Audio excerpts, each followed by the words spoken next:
అంటే మాది ల్యాండ్ మేము 2012లో 2012లో మేము ల్యాండ్ తీసుకున్నాము. 2012 నుంచి మేము కాంపౌండ్ వాళ్ళతో కొనుక్కున్నాము.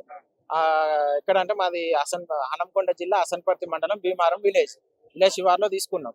ఏమైందంటే 2019లో వెంకట్రావు అనే వ్యక్తి ఆ లోకల్ రాజకీయ నాయకులను, కార్పొరేటర్లను వాళ్ళను సపోర్ట్ తీసుకొని వచ్చి మేము ఆల్రెడీ పెట్టుకున్న కాంపౌండ్ వాల్ అలా కొన్నప్పుడే కాంపౌండ్ వాల్ ఉంది. ఆ కాంపౌండ్ వాల్ ని ఒక 2 sides కాంపౌండ్ వాల్ తీసేసి ఆయన మా ఫ్లాట్ తో పాటు మా పక్కన ఉన్న 3 ఫ్లాట్లకు మొత్తాన్ని కలిపి కాంపౌండ్ వాల్ పెట్టి ఆ రోజు నుండి ఈ రోజు వరకు విపరీతమైన భయభ్రాంతులకు గురి చేయడము, దాడి చేయడము.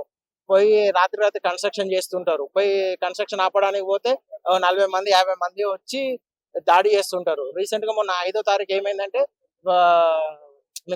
కోర్టులో అది నడుస్తుంది, కేసు నడుస్తుంటే వీళ్ళు సడన్ గా వచ్చి వర్క్ చేస్తున్నారని మేము వెళ్తే 40 మందిని తీసుకొచ్చి మొత్తం కొట్టడం, రెడీమిక్స్ లారీ తీసుకొచ్చి లారీ కింద నూకేద్దాం, మీరు చేస్తే మిమ్మల్ని మాట్లాడడానికి ఎవరు వస్తారు, మేము చూసుకుంటాం, మేము ఎంత ఇస్తే అంత తీసుకొని సపరేట్గా పోవాలి, మొత్తం అసలు ఆడకి ఫ్లాట్ మీదకి పోవాలంటేనే భయం అయ్యే విధంగా.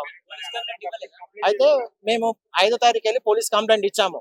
పోలీస్ వాళ్ళు అయితే ఫస్ట్ 100 కాల్ చేసాము. హ్యాండ్ మీదకి వెళ్ళి 100 నుండి వాళ్ళు వచ్చి మా ఆపోజిట్ వాళ్ళతో సపోర్ట్ గా మాట్లాడుతున్నారు. వీళ్ళు మాకు సపోర్ట్ చేస్తలేరని మళ్ళీ 100కి ఫోన్ చేసినాం. ఫోన్ చేస్తే అప్పుడు వచ్చి వాళ్ళు ఏమన్నారు, అమ్మ ఏం లేదు, మీరు స్టేషన్ మా ఫోన్లు గిన్లు గుంజుకోవడం, స్టేషన్కి రమ్మన్నారు. స్టేషన్కి వెళ్ళడానికి మేము వెళ్తుంటే మేము స్టేషన్ కు ఫ్లాట్ మీదకి వెళ్ళి పక్క జరగగానే రెడీమిక్స్ లారీ ఉంటుంది కానీ రెడీమిక్స్ లారీ తోటి తీసుకొచ్చి కన్స్ట్రక్షన్ చేద్దామని చూస్తే మేము రెడీమిక్స్ లారీ వెనకాలనే ఉన్నాం, పోలేదు. లాస్ట్ కి మళ్ళీ సిఐ గారికి మన కంట్రోల్ రూమ్ నుండి కాల్ వస్తే వాళ్ళకి చెప్తే దాన్ని లారీని వెళ్ళగొట్టి మమ్మల్ని రమ్మన్నారు. స్టేషన్కి వెళ్ళినాం. స్టేషన్కి వెళ్తే మీకు ఏం కావాలమ్మా, సార్ మరి వీళ్ళు కన్స్ట్రక్షన్ చేస్తున్నారు, ఆ కన్స్ట్రక్షన్ ఆపాలి, వాళ్ళ మీద కంప్లైంట్ తీసుకోండి అని అంటే సిఐ గారు అక్కడ ఉన్న ఎస్ఐ గారికి రిఫరెన్స్ ఇచ్చారు దీన్ని ఎంక్వైరీ చేసి చేయమని. వీళ్ళు ఏం చేస్తారు, మార్నింగ్ స్టేషన్ రమ్మంటారు, మార్నింగ్ పోతే మాకు వేరే కేసు ఉన్నది, మధ్యాహ్నం రమ్మంటారు, మధ్యాహ్నం పోతే సాయంత్రం రమ్మంటారు. లేకపోతే ఏమంటారు అంటే వచ్చి ఆయన కాంప్రమైజ్ కమ్మంటాడు, ఆయన ఎంత అంత తీసుకోండి, కాంప్రమైజ్ కండి అని వాళ్ళు కాంప్రమైజ్ మాట్లాడుతున్నారు. ఎమ్మెల్యే వాళ్ళకి సపోర్టే ఉన్నారండి, వాళ్ళ దగ్గర డబ్బులు తీసుకున్నట్టున్నారు, వాళ్ళకి సపోర్టే ఉన్నారండి.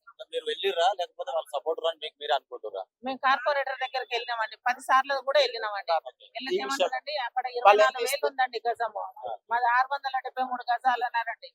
20 లక్షలు ఇస్తారు తీసుకున్నారండి. మేము 12 ఏళ్ల కింద 20 లక్షలు పెట్టుకున్నామండి. ఇప్పటికి దాని మీద 5-6 లక్షలు ఖర్చు పెట్టినామండి. కార్పొరేటర్ దగ్గరికి వెళ్ళిరా? వెళ్ళిన దగ్గర స్వయంగా వెళ్ళిరా? ఎమ్మెల్యే దగ్గరికి వెళ్ళలేదు, స్వయంగా స్వయంగా వెళ్ళలేదు. అసలు అప్రోచ్ అవ్వాలన్న ఆలోచన మీకు ఎందుకు రాలేదు? అసలు ఎమ్మెల్యే దగ్గరికి వెళ్ళాలి, ప్రాబ్లమ్ సాల్వ్ చేసుకోవడానికి ఇక కార్పొరేటర్ స్థాయిలో కానప్పుడు ఎమ్మెల్యే స్థాయికి నెక్స్ట్ స్టెప్ ఉంటుంది కదా. అయితే ఇది ఏంటంటే కోర్టుకి వెళ్ళింది సార్.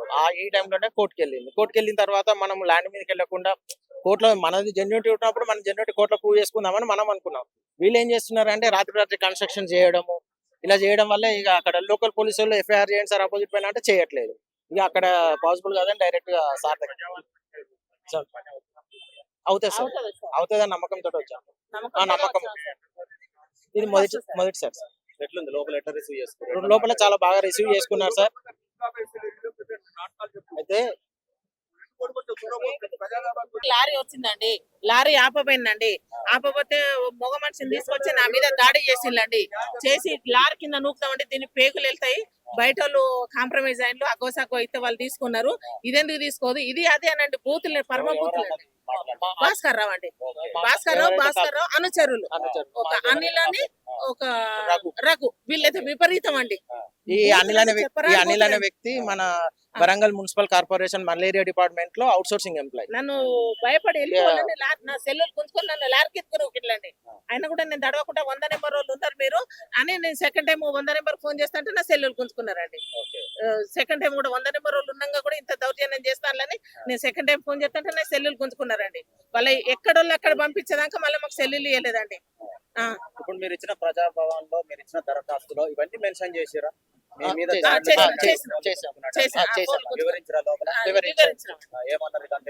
ఇదంతా విన్న తర్వాత మీకు మెసేజ్ వస్తుంది, వాళ్ళకు కూడా మేము ఇన్ఫార్మ్ చేస్తాము, మీకు మెసేజ్ వస్తుంది అని చెప్పారు.